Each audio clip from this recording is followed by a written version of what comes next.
جمعے کے دن غسل کرنا ضروری ہے. فرض کے درجے میں تو نہیں لیکن پسندیدہ ہے اور اس کی بہت تاکید کی گئی ہے. یہی وجہ ہے کہ بعض ائمہ کے نزدیک واجب ہے، لازم ہے، جمعہ ہوتا نہیں جب تک غسل نہ کیا جائے. اور بعض نے کہا کہ یہ وجوب کے معنوں میں نہیں بلکہ مستحب ہونے کے معنوں میں ہے. ہر بالغ پر جمعہ کے لیے جانا ضروری ہے اور ہر وہ شخص جس پر جمعہ کے لیے جانا ضروری ہے اس پر غسل ہے، یعنی اس کو لازمی غسل کرنا چاہیے، الا یہ کہ کوئی مجبوری ہو.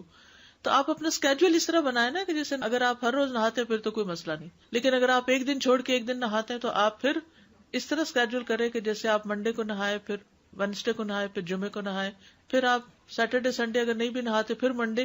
تو اس طرح آپ جمعے کو مس نہیں کریں گے. یہ نہیں کہ جمعرات کو نہا کے جمعہ کو چھوڑ دیا یا جمعہ چھوڑ کے ہفتے کو نہائے، ایسا نہیں کرنا چاہیے. نبی صلی اللہ علیہ وسلم نے فرمایا اذا جاء احدکم الجمعۃ فلیغتسل، کہ جب تم میں سے کوئی جمعہ پڑھنے کے لیے آئے تو چاہیے کہ غسل کر لے، یعنی کوئی بھی. آپ نے فرمایا کہ جمعے کے دن کا غسل ہر جوان شخص پر فرض ہے، واجب ہے، اور واجب یہاں یعنی لازم کے معنوں میں آ رہا ہے. علماء نے غسل کے حکم کے بارے میں اختلاف کیا. بعض تو کہتے ہیں یہ واجب ہے یعنی فرض کے درجے میں ہے، اور جمہور علماء یہ کہتے ہیں کہ مستحب ہے، پسندیدہ ہے، افضل عمل ہے.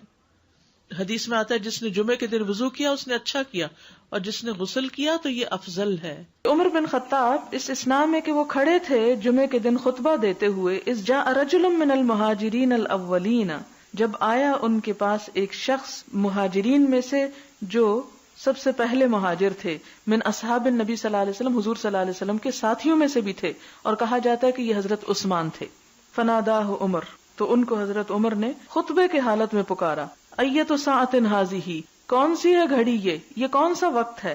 قال انی شغلت، تو انہوں نے کہا کہ میں مشغول تھا. فلم انقلب الی اہلی، تو میں گھر نہ جا سکا. حتی سمعت التاذین، یہاں تک کہ میں نے آذان سن لی یعنی جمعے کی.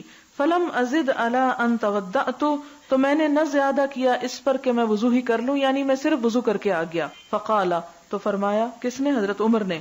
والوضوء ایضا، اور وضو ہی بس. وقد علمت، حالانکہ تم کو پتا ہے، ان رسول اللہ صلی اللہ علیہ وسلم کان یأمر بالغسل، کہ نبی صلی اللہ علیہ وسلم غسل کرنے کا حکم دیا کرتے تھے. تو اس سے آپ حضرت عمر کے اس کا بھی اندازہ لگا سکتے ہیں کہ وہ سنتوں کی پابندی کرانے میں بھی کس قدر شدید تھے، کہ حضرت عثمان جیسے شخص کو بھی انہوں نے نہیں بخشا، اور خطبے کی حالت میں بھی ان کو سب لوگوں کے سامنے پکڑ کے کہا کہ تم صرف وضو کر کے کیوں آ گئے ہو، نہائے کیوں نہیں.